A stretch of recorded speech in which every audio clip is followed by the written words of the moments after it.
बिस्मिल्लाहिर्रहमानिर्रहीम। अस्सलाम वालेकुम। प्यारे दोस्तों, क्या आपने कभी गौर किया है कि जब आप एसी रूम से बाहर की तरफ जाते हैं तो कैसे अचानक से आपको गर्मी का एक शौक जैसा लगता है।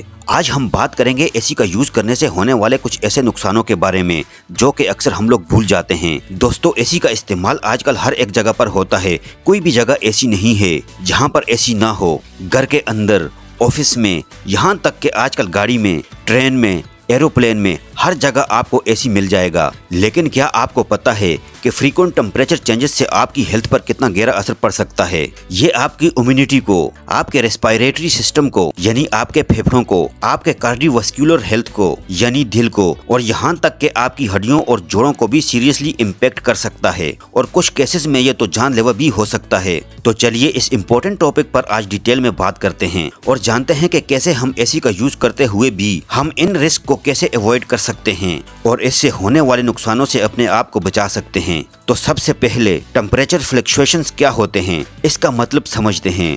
दोस्तों देखिए, जब आप एक जगह से दूसरी जगह पर जाते हैं और दोनों ही जगहों का जो टेम्परेचर है वो बहुत अलग अलग होता है, तो इसे हम टेम्परेचर फ्लक्चुएशंस कहते हैं। फॉर एग्जांपल, जब आप एक ठंडे एसी रूम से फौरन बाहर गर्म धूप में आ जाते हैं, या फिर आप गर्मी में होते हैं, धूप में होते हैं और एकदम से डायरेक्टली एसी के अंदर चले जाते हैं, तो इन दोनों ही कंडीशंस में आपकी बॉडी के ऊपर इसका बहुत ही बुरा असर पड़ता है। वो इसलिए क्योंकि जो दोनों जगह हैं इनके टेम्परेचर में बहुत ज्यादा डिफरेंस है। आपने अक्सर नोटिस किया होगा कि जब आप ऑफिस या मॉल या गाड़ी के अंदर होते हैं और एसी के अंदर बैठे हुए होते हैं, तो एकदम से जब आप गर्मी में निकलते हैं तो आपको एकदम शॉक कैसा लगता है और कुछ देर आपको गर्मी बर्दाश्त नहीं होती है, बहुत ही बुरा हाल हो जाता है। इसके कुछ देर बाद थोड़ा नॉर्मल भी हो जाता है।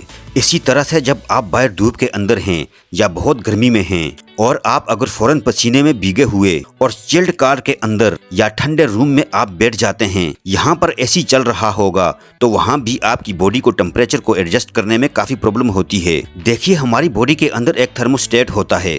टेम्परेचर को रेगुलेट करने वाली एक मशीन लगी हुई होती है जो कि हमारी बॉडी को टेम्परेचर के हिसाब से एडजस्ट करती रहती है। लेकिन जब अचानक से कोई टेम्परेचर चेंज होता है तो हमारी बॉडी कंफ्यूज हो जाती है और ये जो थर्मोस्टेट है जो कि हमारे टेम्परेचर को मेंटेन करता है, ये कई बार गड़बड़ कर जाता है और इसकी वजह से बहुत सारी हेल्थ प्रॉब्लम्स हमारे अंदर हो सकती हैं। अचानक से होने वाले ये टेम्परेचर चेंजेस होते हैं, ये हमारी बॉडी के लिए मैनेजेबल नहीं होते हैं और इसलिए फ्रीक्वेंट टेम्परेचर चेंजेस से हमारी हेल्थ के ऊपर इसका बहुत ही बुरा असर पड़ता है और कुछ ऐसे नुकसान होते हैं जो कि आपके लिए जानने बहुत ही जरूरी हैं। तो चलिए अब शुरुआत करते हैं इस वीडियो के मेन मुद्दे की और जानते हैं कि इस तरह के फ्रीक्वेंट चेंजेस से आपकी हेल्थ के ऊपर कौन कौन से बुरे असर पड़ते हैं और इनसे बचने के लिए हमें क्या करना पड़ेगा। दोस्तों, अचानक से गर्मी में से एसी के अंदर चले जाना या फिर एसी से अचानक से गर्म जगह पर निकल जाना, इसका सबसे पहला इफेक्ट आपके रेस्पिरेटरी सिस्टम यानी आपके फेफड़ों पर और आपके साइनसेस के ऊपर पड़ता है। जब हम सडन टेम्परेचर चेंजेस को फेस करते हैं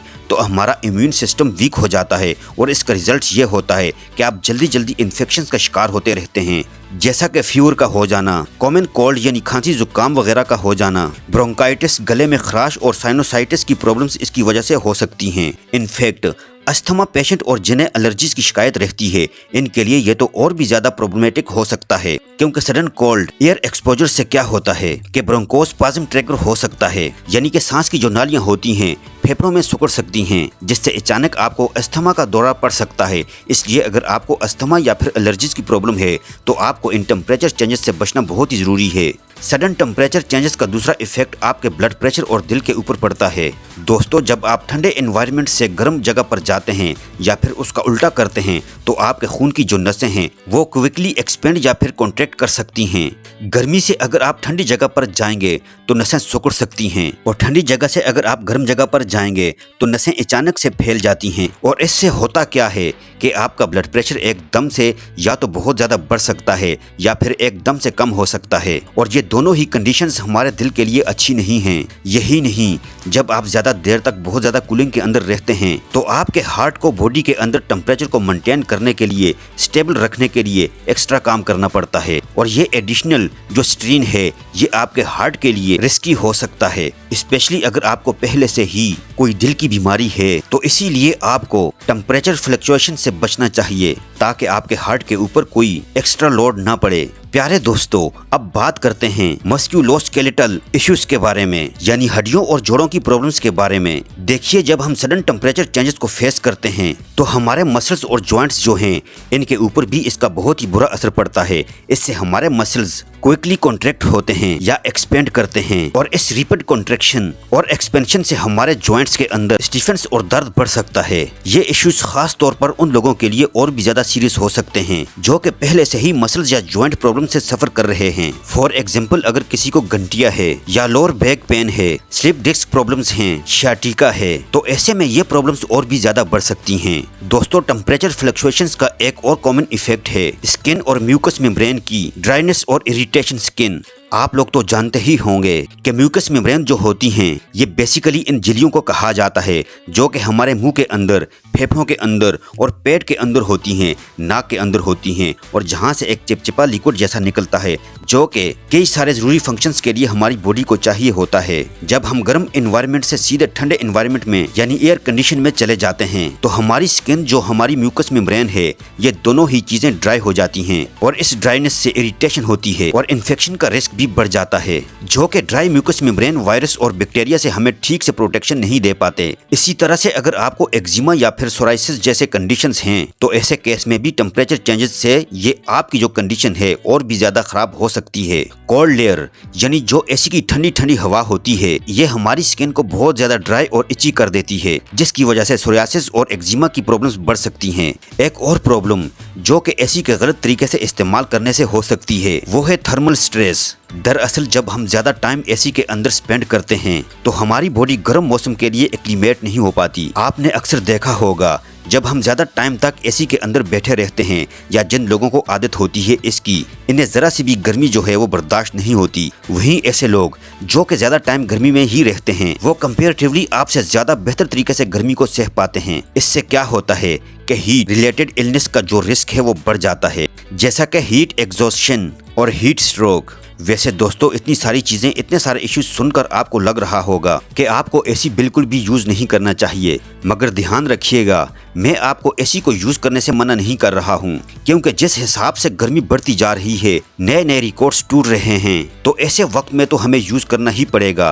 क्योंकि हाँ, इसका यूज सही तरीके से कैसे करना है ये जानना बहुत जरूरी है, ताकि इन प्रॉब्लम से अपने आप को बचाया जा सके। फाइनली डिस्कस करते हैं कुछ ऐसे प्रैक्टिकल टिप्स जो आपको सडन टेम्परेचर चेंजेस के रिस्क से बचाने में मदद करेंगे। तो सबसे पहला टिप है दोस्तों, ग्रेजुअल ट्रांजिशन, यानी कि आपको एसी रूम से बाहर गर्म एनवायरनमेंट में जाना हो तो एकदम से आप बाहर मत जाइए। पहले कुछ मिनट्स के लिए एक मॉडरेटली कूल एरिया में आप रुकिए, ताकि आपकी बॉडी को टेम्परेचर एडजस्ट करने का टाइम मिल सके, और इसके बाद आप धूप के अंदर या गर्मी में जा सकते हैं।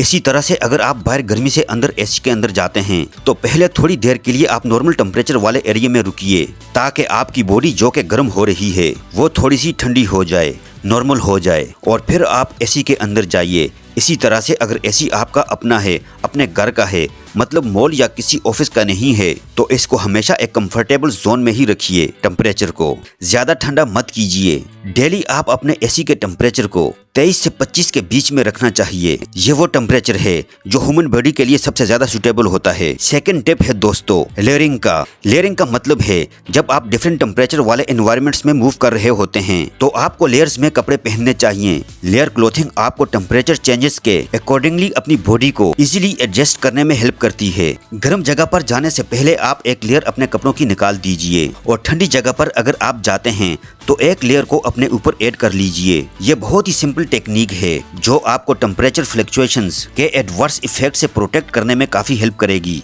थर्ड टिप है हाइड्रेशन, यानी पानी पीना। प्यारे दोस्तों, टेम्परेचर चेंजेस से कोप करने के लिए हाइड्रेटेड रहना बहुत ही जरूरी होता है। पानी पीने से आपकी बॉडी के नेचुरल कूलिंग और हीटिंग प्रोसेस जो होता है वो बेहतर बनता है, यानी थर्मोस्टेट अच्छे से काम करता है। दिन भर में रेगुलर इंटरवल्स पर पानी पीते रहें, और डिहाइड्रेटिंग ड्रिंक्स जैसा कि चाहे कॉफी, अल्कोहल वगैरह से आप बचे रहें। फिफ्थ टिप है ह्यूमिडिटी कंट्रोल। दोस्तों, ऐसी इन्वायरमेंट्स में एयर ड्राई हो जाती है जो कि स्किन और म्यूकस मेम्ब्रेन्स को ड्राई कर सकती है। इस प्रॉब्लम को अवॉइड करने के लिए ह्यूमिडिफायर्स का यूज कीजिए, ताकि एयर में सफिशिएंट मॉइस्चर बरकरार रहे। कंफर्टेबल ह्यूमिडिटी लेवल्स मेंटेन करने से आपको ड्राइनेस और इरिटेशन से बचने में मदद मिलेगी। और लास्ट बट नॉट लीस्ट, ये बहुत ही ज्यादा इम्पोर्टेंट है, क्योंकि रेगुलर एक्सरसाइज बैलेंस डाइट और एडिक्वेट स्लीप से आपका जो इम्यून सिस्टम है वो स्ट्रॉन्ग रहता है और आप टेम्परेचर चेंजेस के एडवर्स इफेक्ट से बेहतर कोप कर पाते हैं। तो दोस्तों ये थे कुछ प्रैक्टिकल टिप्स जो कि आपको सडन टेम्परेचर चेंजेस के हेल्थ रिस्क से बचने में मदद करते हैं। वैसे गर्मी के मौसम में कुछ ऐसी ड्रिंक्स भी हैं जो कि आपको जरूर पीनी चाहिए, जो कि आपकी बॉडी को ताकत देती हैं और ठंडक भी देती हैं, एनर्जी से भी भर देती हैं। प्यारे दोस्तों, ये थी हमारी आज की वीडियो। आई होप कि आज की ये वीडियो आपको जरूर पसंद आई होगी। अगर वीडियो आपको अच्छी लगी है तो लाइक कीजिए। अगर चैनल पर नए हैं तो चैनल को सब्सक्राइब कीजिए। अगर आपके जहन में कोई सवाल है तो आप कमेंट सेक्शन में पूछ सकते हैं। अपना बहुत सारा ख्याल रखिएगा। अल्लाह हाफिज।